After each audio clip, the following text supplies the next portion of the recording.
Hi, my name is Sarah Hipple.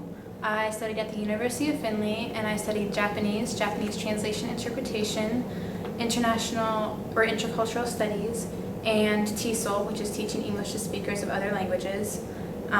So my degree is in Bachelor of Arts, and I studied in Japan for 2 years, one time teaching English and the other time studying Japanese intensively.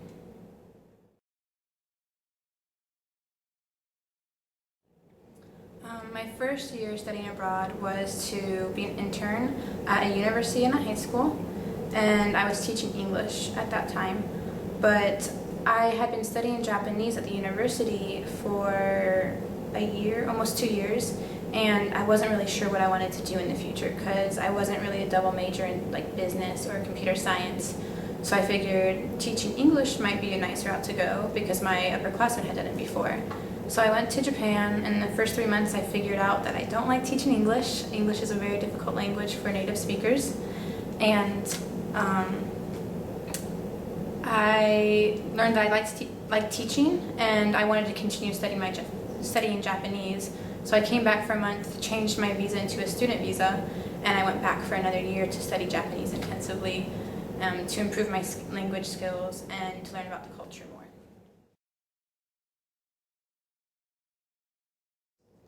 Okay, well, I taught English and studied at the Chiba Institute of Science in Chiba Prefecture in Choshi City, and obviously it helped me know that there's a route I didn't want to take, because a lot of students will graduate college thinking they know what they want to do.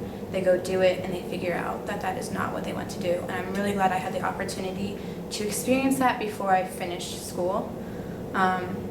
And it also helped me realize I enjoy interacting with other cultures, and so my job now, I am kind of a liaison for Japanese associates who work at the company I work at, and I help them adapt to American life, and if anyone goes to Japan, I can help them prepare for Japanese life, and I really enjoy the cultural aspect now, so I was glad about that opportunity.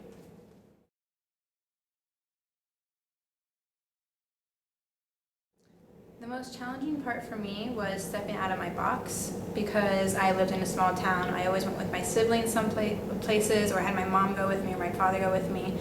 And living in a country with no family around you, no friends around you, having to make your own connections was really difficult at first. And so I learned how to do these things on my own in a language that I wasn't even fluent in. So it was really difficult, but once I got a hand on it, like a really good grasp about what I was doing, it became so exciting. I remember the first time my instructor had told me before that when you go to a foreign country, you need to make mistakes and take chances. And I was walking past this restaurant every day for a week, and I was like, I really want to go in there and eat, but I don't know if they'll understand my English or if I just should try Japanese.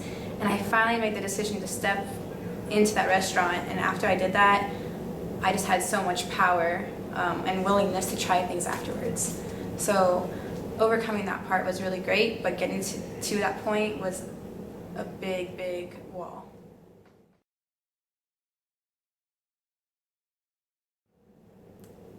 The most memorable part is all the connections I've made.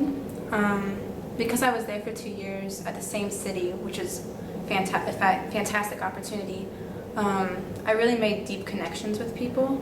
I have a group of older women who I call Mom now, because they took care of me and I helped them learn English, and we just had a really good relationship with one another. And I made a couple of Japanese friends, but more importantly, international friends. I know I have friends in multiple countries now. Whether we speak English together or Japanese together doesn't matter to me. That we have an understanding for one another's culture and that we can respect that is so great. I hope that other people in the future can have that kind of experience of studying abroad or just going abroad.